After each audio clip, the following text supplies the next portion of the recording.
नमस्कार प्रेक्षकांनो, आजच्या एपिसोडमध्ये इथे आता सखी आपल्या रूममध्ये आलेली असते. सखीचं आता 1 वर्षाच्या आत लग्न केलं पाहिजे असं तिच्या वडिलांनी राघव कामत यांनी आपल्या विलमध्ये मेन्शन केलेलं असतं आणि त्यामुळे इथे आता काहीही झालं तरी 1 वर्षाच्या आत सखीचं लग्न करायचं असं अन्विता ठरवते. त्यामुळे प्रेक्षकांनो, इथे सखीला आता त्या सगळ्या गोष्टी आठवत असतात की इथे तिची आई सगळ्यांच्या समोर म्हणते की काही झालं तरीसुद्धा 1 वर्षाच्या आत सखीचं लग्न करायचं. तेव्हा सखी म्हणते, पण मला हे लग्न करायचं नाही आहे. तेव्हा इकडे अन्विता तिला म्हणत असते, सरकार, की तुझ्याकडे दुसरा कुठला ऑप्शनच नाही आहे. आणि इथे वकील काकांनी आधीच सांगितलेलं असतं की जर 1 वर्षाच्या आत सखीचं लग्न नाही झालं तर संपूर्ण प्रॉपर्टी ही ट्रस्टमध्ये जाईल, तिची ट्रस्ट होईल आणि दर महिन्याला ठराविक रक्कम ही सखीला दिली जाईल, असं इकडे आता सांगितलेलं असतं. त्यानंतर प्रेक्षकांनो, इकडे आता अश्विनी म्हणत असते, तुम्हाला काय वाटते हो, ही सत्ता तुमच्या हातामध्ये येईल? असं अजिबात होणार नाही. अन्विता, तुम्हाला इतकी मूर्ख वाटते का? अन्विताला ही सत्ता स्वतःच्या हातामध्ये हवे म्हणून ती काय काय करते तुम्ही बघताय ना. आता तुम्ही बघा, 1 वर्षाच्या आत ती सखीचं लग्न लावूनसुद्धा देईल. अहो, 1 वर्षाच्या आत कशाला, तिने आता मुलं शोधायला सुरुवातसुद्धा करेल. काही मिळणार नाही आहे तुम्हाला. ती तुम्हाला आता बोलावणं पाठवेल ना. तिला तुमचा मोलाचा सल्ला हवाच असेल, बरोबर ना. त्याच्यामुळे अन्विता आपल्या हातातली सत्ता दुसरी कुणालाही जाऊ देणार नाही. ती सखीचं लग्न करेल, पण स्वतःच्या आवडीच्या मुलाबरोबर. असा मुलगा निवडेल जो अन्विताचं सगळं ऐकेल, सरकार म्हणून तिच्या मागे पुढे करेल. अशाच मुलाची अन्विता निवड करेल, असं इकडे अश्विनी आता परशुरामला सांगत असते. त्यानंतर इथे परशुरामला बोलावणे येतं, सरकारने बोलावले म्हणून. तेव्हा अश्विनी म्हणते, जा, बोलावलं ना सरकारने, तुमचा मोलाचा सल्ला विचारण्यासाठी बोलावलं असेल. तेव्हा परशुराम गेल्यानंतर इकडे आता अश्विनी देवाजवळ उभी राहते आणि म्हणते की या घराचं वाटोळं तर व्हायलाच हवं आहे आणि अन्विताचं तर खास करून वाटोळं झालं पाहिजे. कारण का तिने आत्तापर्यंत जो काही त्रास दिला आहे ना आम्हाला, त्याची भरपाई तर झालीच पाहिजे, असं अश्विनी म्हणते. प्रत्येक वेळेला तुझा जो काही प्लॅन असेल ना अन्विता, मी त्या प्लॅनच्या आड येण्याचा जरूर प्रयत्न करणार आणि तो प्लॅन उद्ध्वस्त कसा होईल याचासुद्धा विचार करणारच. तेव्हा प्रेक्षकांनो, इथे आता सखी बसलेली असते. सखीला आपल्या बाबांचं स्वप्न पूर्ण करायचं असतं. त्यानंतर तिथे आलेली असते सई आणि अश्विनी दोघीजणी आलेले असतात. तेव्हा सई म्हणत असते की सखीताई, तू सांग ना काकूला, मला इथे स्कूलमध्ये फॅशन शोसाठी मला परी बनून नाही जायचं आहे, तू प्लीज सांग बरं. तेव्हा प्रेक्षकांनो, इथे आता अश्विनी म्हणत असते, अगं परी, सखीताईला त्रास देऊ नकोस. सखी, मला माहिती आहे तू आता कसला विचार करतेस. म्हणजे आता सरकार जे काही म्हणाल्या की तुझ्या बाबांच्या विलनुसार तुला इथे 1 वर्षाच्या आत लग्न करावं लागणार आहे. पण मग तुझ्या स्वप्नाचं काय गं? जे स्वप्न तू लहानपणापासून बघितलं होतंस, जी इच्छा तुझ्या बाबांचीसुद्धा होती की तू पोलीस बनावं. त्यानंतर प्रेक्षकांनो, इकडे आता सई म्हणत असते, सखीदी, तू जेव्हा स्कूलमध्ये होतीस तेव्हा तू फॅशन शोसाठी कुठली ड्रेसिंग करायचीस गं? तू कोण बनून जायचीस? तेव्हा अश्विनी म्हणते, मला माहिती आहे ना सखी, लहान असताना कोण बनून जायची ते. तेव्हा इकडे अश्विनी जाते, कपाट उघडते आणि कपाटामध्ये तिचा पोलिसांचा युनिफॉर्म असतो. तो युनिफॉर्म आता तिने हातामध्ये घेतलेला असतो. तेव्हा इथे अश्विनी म्हणत असते, सई, ऐकतेस का? तुझी सखी दिदी जेव्हा लहान होती ना, तेव्हा ती पोलीस बनून जायची. ती हा कॉस्ट्यूम घालायची. कारण का, तिला लहानपणापासूनच पोलीस बनायचं होतं. हो ना सखी? तेव्हा इथे सखी म्हणते, हो, मला लहानपणापासूनच पोलीस बनायचं होतं. त्यानंतर प्रेक्षकांनो, इकडे आता गौतमच्या हातामध्ये चांदीची भांडी असतात, जी की इथे आता लपवून ठेवलेली असतात कुमकुमने. तेव्हा इथे ती म्हणत असते, गौतम, ठेव बरं ती सगळी भांडी. तुला काय वाटतं, मी माझा विचार करायचा नाही का? माझ्या मुलीचा विचार करायचा नाही का? आणि तूच म्हणतोस ना की सरकारमध्ये प्रजेने आपला स्वतःचा विचार करायचा असतो, मग मी माझा विचार केला तर कुठे बिघडलं? तेव्हा इकडे प्रेक्षकांनो गौतम म्हणतो, अगं कर ग, तू स्वतःचा विचार कर. पण मी तुला खरं सांगू का, आपली बिचारी सखी आहे ना, ती अन्वितासारखी नाही आहे. सखी खूप चांगली आहे. तिला ही सत्ता वगैरे सरकार वगैरे काही नको. तिला जे हवं आहे ते आहे प्रेम. आपल्या सगळ्यांचं प्रेम हवं आहे गं तिला. आणि तिचं आता 1 वर्षाच्या आत लग्नसुद्धा करायला सांगितलं आहे. तिच्या आयुष्यामध्ये येणारा मुलगा हा खूप चांगला असू दे. तिच्यावरती भरभरून प्रेम करू दे. कारण प्रेम आणि सत्ता या 2 गोष्टी एकत्र राहत नाही. तेव्हा तिच्या वाटेला जास्तीत जास्त प्रेम येऊ दे, असं गौतम म्हणत असतो. त्यानंतर प्रेक्षकांनो, इथे सई म्हणत असते, सखीदी तू जेव्हा स्कूलमध्ये होतीस तेव्हा तू फॅशन शोमध्ये पोलीस बनून जायचीस. तेव्हा सखी म्हणते, हो ना, मला लहानपणापासूनच माझं स्वप्न होतं, मला पोलीस बनायचं होतं. तेव्हा सखीला आठवतं, जेव्हा ती पोलिसांचा युनिफॉर्म घालायची तेव्हा ती आपल्या वडिलांना विचारायची, बाबा मी कशी दिसते. तेव्हा तिचे बाबा म्हणायचे, सखी बेटा खूप छान दिसतेस तू, तुला पोलीस बनायचं आहे ना. माझंही ते स्वप्न आहे की तू मोठं बनून पोलीस बन म्हणून. हे बघ, पोलीस बनायचं, आपल्या लोकांची आपल्या देशाची सेवा करायची, तुला आवडेल ना. तेव्हा इथे सखी म्हणते, हो बाबा मला नक्कीच आवडेल. तेव्हा बाबा म्हणतात, फक्त म्हणून नाही, मला प्रॉमिस कर बरं की तू पोलीस होशील म्हणून. तेव्हा इथे सखी लगेचच आपल्या बाबांना प्रॉमिस करते. तेव्हा इकडे आता सखीला ते सगळं आठवत असतं. तेव्हा तिचे बाबा म्हणतात, सखी बाळा लक्षात आहे ना प्रॉमिस, तू मला प्रॉमिस केलेस की तू पोलीस बनणार म्हणून. तेव्हा इथे सखी आता हरवलेली असते. अश्विनी म्हणते, सखी काय गं, काय झालं, कसला विचार करतेस, बाबांची आठवण आली. तेव्हा इथे सखी म्हणते, हो बाबांची आठवण आली. तेव्हा इथे अश्विनी म्हणत असते, अगं पण आता काय करणार तू, आता सरकार 1 वर्षाच्या आत तुझं लग्न करतील, मग तू तुझं स्वप्न कधी पूर्ण करणार आहे सांग बरं. पण एक गोष्ट सांगू का तुला सखी, मला खरंच असं वाटतं की हे पोलीस बनणं तुझं स्वप्न आहे, तुझ्या बाबांचं स्वप्न आहे, पण कदाचित ते तुला पूर्ण नाही करता येणार. तेव्हा सखी म्हणते, नाही नाही, मला पोलीस बनायचं आहे, माझ्या बाबांचं स्वप्न पूर्ण करायचं आहे. आणि हे फक्त माझ्या बाबांचं स्वप्न नाही आहे, तर पोलीस बनणे हे माझंही स्वप्न आहे. तेव्हा इकडे अश्विनी म्हणते, अगं हो गं, पण सरकार ते स्वप्न नाही पूर्ण होऊ देणार. तेव्हा ती म्हणते, नाही नाही, मी कुणाचं काही ऐकणार नाही. तेव्हा अश्विनी म्हणते, मी तुला खरंच सांगू का, मला तर असंच वाटतं की तू आहे ना, लग्न करण्यापेक्षा स्वतःचं आणि तुझ्या बाबांचं स्वप्न पूर्ण कर. तू इथे लग्न करण्यापेक्षा पोलीस बन, असं मलाही वाटतं. पण आता बघ, तुला काय करता येतं ते, सरकार तुझं ऐकतील असं तुला वाटतं. तेव्हा इकडे सखी म्हणत असते, नाही काकू, काहीही झालं ना तरीसुद्धा मी माझं आणि माझ्या बाबांचं स्वप्न पूर्ण करणारच. मी सरकारचं ऐकणार नाही आहे.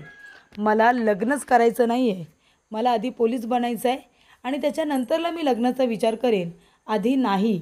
तेव्हा प्रेक्षकांनो, इथे अश्विनी म्हणत असते, तेच मलाही तेच म्हणायचं आहे. सखी तुला घाईघाईमध्ये लग्न करायची गरज नाही आहे, तू तुझं स्वप्न पूर्ण कर. तेव्हा सखी म्हणते, हो काकू, मी माझं स्वप्न पूर्ण करणार आहे.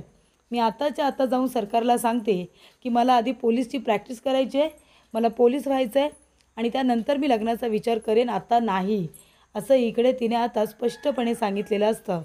तेव्हा प्रेक्षकांनो, इथे अश्विनी म्हणत असते, बघितलंस ना अन्विता, अगं तुझी मुलगी आहे ना तुझ्या विरोधात जाईल आता, ती लग्न करणारच नाही. प्रत्येक वेळेला तुझ्या प्लॅनमध्ये ना मांजरीसारखी आडवी येईन मी, कधीही तुझ्या मनासारखं काहीच होऊ देणार नाही, असं इकडे आता अश्विनी म्हणत असते. त्यानंतर प्रेक्षकांनो, इथे आता अश्विनीने सखीला भडकवलेलं आहे असं तिला वाटतं, पण खरं तर इथे सखी आधीपासूनच या लग्नाच्या विरोधात असते. त्यानंतर प्रेक्षकांनो, इकडे आता अन्विता फोनवरती बोलत असते. तिने इथे ज्या काही लग्नाच्या साईड असतात तिथे फोन केलेले असतात आणि सांगितलेलं असतं की हे बघा, आम्हाला लग्नासाठी चांगला मुलगा हवा आहे, पण ते पत्रिका वगैरे नाही जुळली, त्यानंतर गुण वगैरे नाही जुळले तरीसुद्धा चालेल, मी त्या दोघांचे गुण जुळवेन, पण आम्हाला लवकरात लवकर 25-30 मुलं हवी आहेत, त्यातलं आम्ही एक निवडू आणि त्याच्याबरोबर आपण आपल्या सखीचं लग्न लावून देऊ. तेव्हा इथे अन्विता म्हणत असते की तू सुद्धा स्वतःला रिकामटेकडा समजतोस ना. तेव्हा इथे परशुराम म्हणतो, नाही मॅडम. तेव्हा इथे सरकार म्हणते, मग समज, कारण तू सुद्धा काही कामाचा वाटत नाही आहेस. हे बघ, लवकरात लवकर फोन कर, जितक्या मॅट्रोमॅनी साईड आहेत तिथे फोन कर आणि 25 मुलांची यादी हवी आहे सांग. 25 मुलांमधून आपण एक मुलगा निवडायचा, सखीसाठी लग्नासाठी. अरे इथे आता कामत ग्रुप ऑफ कंपनी यांची एकुलती एक मुलगी आहे ती, मग तिचं लग्न दिमाखातच व्हायला हवं ना. चांगला मुलगा निवडायचा आहे तिच्यासाठी. तेव्हा इथे सखी आहे त्यांनी म्हणते पण मला हे लग्न करायचंच नाही आहे. तेव्हा अन्विता म्हणत असते काय काय म्हणालीस तू. तेव्हा सखी म्हणते तेच जे तू ऐकलंस. मला इथे पोलीस बनायचं आहे. माझ्या बाबांचं आणि माझं स्वप्न पूर्ण करायचं आहे. मला लग्न करायचं नाही आहे. तेव्हा अन्विता म्हणत असते ऐकलंस का सखी, तुला पोलीस व्हायचं आहे. मी पोलिसांचा खूप रिस्पेक्ट करते, मी त्याबद्दल काही बोलतच नाही आहे. मला त्यांच्याबद्दल खूप आदर आहे. पण परशुराम आपला टर्नओव्हर काय आहे रे कंपनीचा. तर इथे करोडोंच्या घरामध्ये आता कंपनीचा टर्नओव्हर असतो. तेव्हा इकडे अन्विता म्हणत असते बघितलंस आपल्या कंपनीचा टर्नओव्हर काय. आणि इथे पोलिसांची तुला नोकरी करायची आहे. त्यांचं वेतन किती असतं तुला माहिती आहे का. नाही मला त्यांच्याबद्दल खूप आदर आहे. पण अगं तुला जर इथे कामत ग्रुप ऑफ कंपनी चालवायची असेल तर तुला तेवढा टर्नओव्हर ठेवावा लागेल ना, की तू इथे ड्रायव्हरला पगार देऊ शकशील, तुझ्या एम्प्लॉईजला पगार देऊ शकशील, घरामध्ये जे काम करतात त्यांना पगार देऊ शकशील. तुझ्याकडे तेवढा पैसा हवा ना. मग पोलीस झाल्यानंतर जे वेतन मिळेल त्याच्यामध्ये कुणाकुणाचा पगार देणार आहेस तू. त्यांना काय रस्त्यावरती आणणार आहेस, स्वार्थी बनणार आहेस तू. तू इतकी तर स्वार्थी नाहीच आहेस, नाही का. तेव्हा सखी म्हणत असते की पैसा सगळं असतं का आई. तेव्हा ती म्हणते हो पैसा सगळं असतं. हे एवढं मोठं नाव कमावलं आहे ना, एवढा पैसा तू उधळतेस, ही अशी ऐशोआरामाचं आयुष्य काढतेस ना, त्यासाठी पैसा लागतो. ते एवढ्या छोट्याशा वेतनमध्ये या सगळ्या गोष्टी मॅनेज नाही होत, कळलं ना. तेव्हा आता लग्न कर आणि मोकळी हो. तेव्हा सखी म्हणते पण मला माझ्या बाबांचं स्वप्न पूर्ण करायचं आहे. तेव्हा इकडे अन्विता म्हणत असते अच्छा म्हणजे तुला तुझ्या बाबांचं स्वप्न पूर्ण करायचं आहे पण आईचं नाही का. अगं बाबाचं स्वप्न करायला बाबा आता जिवंत नाही आहे, पण आई तर जिवंत आहे ना. मग आईचं स्वप्न पूर्ण कर, लग्न कर. तेव्हा इथे परशुराम म्हणत असतो बरोबर सरकार तुम्ही बरोबर बोलताय. तेव्हा इथे सखी म्हणत असते नाही पण मला हे लग्न करायचंच नाही आहे, मी नाही करणार लग्न. तेव्हा अन्विता म्हणते हट्ट करू नकोस, कळलं ना. हट्ट नाही करायचा. या घरामध्ये फक्त सरकारचं चालतं काय, बरोबर ना. तेव्हा परशुराम म्हणतो हो सरकार अगदी बरोबर. तेव्हा इथे अन्विता म्हणत असते की या घरामध्ये जर राहायचं असेल तर माझंच ऐकावं लागेल आणि मी जे बोलते ते नाही ऐकलं ना तर हे घर सोडलं तरीसुद्धा चालेल. तेव्हा अन्विता म्हणते ठीक आहे, मग जर माझं स्वप्न पूर्ण करायचं असेल, माझ्या बाबांचं स्वप्न पूर्ण करायचं असेल तर मी हे घरसुद्धा सोडायला तयार आहे. तेव्हा अन्विता म्हणते अच्छा म्हणजे हे घर सोडायला तू तयार आहेस. मग तुला जे करायचं आहे ते कर, पण तुझं लग्न तर होणारच. तेव्हा इकडे सखी म्हणत असते 1 वर्ष आहे ना माझ्याकडे, मग आधी मी माझं स्वप्न पूर्ण करते आणि नंतर लग्न करेन ना. तेव्हा प्रेक्षकांनो इथे आता अन्विता म्हणत असते अजिबात नाही, लग्न करायचं आणि मोकळं व्हायचं. सरकार एकदा बोलली की बोलली आणि माझ्या पुढे कुणी बोलायचं सुद्धा नाही, कळलं ना. तेव्हा प्रेक्षकांनो इथे आता अन्विताने स्पष्टपणे नकारच दिलेला असतो. काहीही झालं तरीसुद्धा लग्न करायचं आणि मोकळं व्हायचं. या घरामध्ये कुणाच्याही स्वप्नाला जागा नाही आहे. जे सरकार बोलणार तसंच तिथे घडणार. त्यानंतर प्रेक्षकांनो इथे आता कान्हा बसलेला असतो. कान्हा आता हसत असतो, खेळत असतो जे वॉचमन असतात त्यांच्याबरोबर. आणि मग त्यांना तो सांगत असतो की अन्विता कशी बोलली. अन्विता म्हणाली कुठे मेले रे सगळे, आत्ताच्या आत्ता याला घरातून बाहेर काढा. आणि मग सगळेजणं गंमत जम्मत करून छान हसत असतात. वॉचमन काका म्हणतात अरे तू माझ्या गावचा आहेस म्हणून मी इथे तुला थांबू दिलं आहे, नाहीतर कधीच तुला इथून पाठवलं असतं. तेव्हा इकडे आता कान्हा म्हणत असतो अच्छा आणि मगाशी 2 प्लेट भजी आणि 2 चाय प्यायलात ते नाही बोलणार का तुम्ही आता. त्यानंतर इकडे वॉचमन म्हणतात ए बाजूला हो बाजूला हो, सरकार आल्या सरकार आल्या. तेव्हा इकडे आता सरकार आल्या हे ऐकल्यानंतर लगेचच कान्हा उभा राहतो आणि मुद्दामूनच इथे अन्विताच्या गाडीच्या मध्ये येतो. अन्विताच्या गाडीच्या मध्ये आल्यानंतर इथे आता तो म्हणत असतो आई गं लागलं पाहायला लागलं. काय हो मॅडम तुम्ही का बरं माझ्या अंगावरती गाडी घातली. तेव्हा अन्विता म्हणत असते काय रे तुम्हाला नीट काम करता येत नाही का. हां काम नाही करता येत तुम्हाला, नाहीतर तुम्हालासुद्धा नोकरीवरून काढून टाके ना. तेव्हा कान्हा म्हणतो मॅडम त्यांना बिचाऱ्यांना का बोलताय तुम्हीच मला इथे बोलवलं आहेत ना, तुम्हीच बोललात ना की नोकरी द्याल म्हणून, मग मला जर आता नोकरीची गरज आहे तर तुम्ही मला नोकरी द्यायला नको का. तेव्हा इकडे आता अन्विता म्हणत असते नाही देणार नोकरी, जा काय करशील तू? नाही देणार, जा. तेव्हा कान्हा म्हणतो, अच्छा म्हणजे नोकरी नाही देणार तुम्ही. मग आता बघा इथे CCTV कॅमेरा आहे ना, ह्याच्यामध्ये सगळं कैद झाले की कशा पद्धतीने तुम्ही माझ्या अंगावरती गाडी घातली ते. आता इथे मीडियामध्ये काय हो, त्यांना मसालाच हवा असतो, मी देईन त्यांना मसाला. तेव्हा प्रेक्षकांनो अन्विता म्हणत असते, तू वाटतोयस तेवढा साधा बोळा नाही आहेस, खूपच जास्त हुशार आणि शहाणा आहेस तू, कळतं आहे ना. तेव्हा तो म्हणतो की अजून मी माझा शहाणपणा तुम्हाला दाखवला आहे कुठे, पण आता दाखवणार. तेव्हा इकडे अन्विता म्हणत असते, हे बघ नाही देणार नोकरी, जा काय करायचं आहे ते कर. आणि ती आता पैसे हवे तेवढे घेते आणि इथे कान्हाच्या हातामध्ये न देता त्याच्यावरती उडवते, त्याच्या अंगावरती ते उडवते आणि म्हणते, जा नाही देत, जा काय करायचं आहे ते कर, नोकरी नाही देणार तुला. त्यानंतर पैसे उडवून अन्विता आपली गाडी घेऊन निघालेली असते. तेव्हा इथे वॉचमन म्हणतात, काय रे बाबा तू तू आमची नोकरी घालवणार आहेस वाटतं. तेव्हा इथे आता कान्हा म्हणत असतो, हो तुमची नोकरी घालवणार आणि तुमच्या जागी मी काम करणार. त्यानंतर प्रेक्षकांनो इथे कान्हा म्हणतो, बरं चला आता पैसे उचलायला पटापट मदत करा आणि 1 मिनिट, एकसुद्धा नोट खिशात नाही गेली पाहिजे, प्रामाणिकपणा हवा, चला पटापट नोटी उचलायला मदत करा. तेव्हा प्रेक्षकांनो इथे आता वॉचमन आणि त्याचबरोबर कान्हा तिघेजणं पैसे जमा करत असतात. तेवढ्यातच तिथे येते सखी. तेव्हा इकडे कान्हा म्हणत असतो, लक्ष्मी ओ लक्ष्मी. तेव्हा वरती बघतो तर काय, तिथे सखी आलेली असते. तेव्हा कान्हा आणि सखी दोघेजणं एकमेकांकडे आता बघतच राहतात. तर पुढील भागामध्ये इथे आता सखी कान्हाला म्हणत असते, म्हणजे आपण आपली स्वप्न पूर्णच करायची नाहीत का, स्वप्न पूर्ण करायची नसतात. तेव्हा कान्हा म्हणतो, मला नाही माहिती, माझ्याकडे याचं उत्तर नाही आहे, कारण मला आई वडील नाही आहेत. माझे आता आई बाबा हे आता दोन्हीही साईबाबाच आहेत.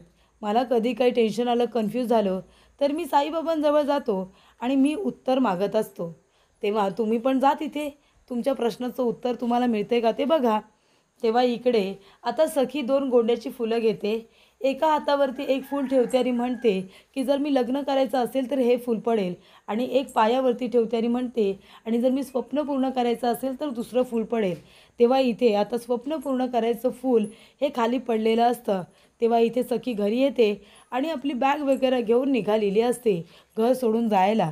तर इथे प्रेक्षकांनो आता अन्विता आलेली असते एका रूममध्ये, जिथे कुणाला तरी किडनॅप करून ठेवलेलं आहे आणि ती त्या व्यक्तीचा गळा दाबत असते आणि म्हणते की त्या सखीला आता स्वप्न पूर्ण करायचं आहे, तिला पोलीस बनायचं आहे, कधी एकदा तिचं लग्न होतं आहे आणि ती प्रॉपर्टीच्या पेपरवरती सही करते असं झालं आहे मला, आणि तिला आता तिचं स्वप्न पूर्ण करायचं आहे, तिच्या बाबांचं स्वप्न पूर्ण करायचं आहे.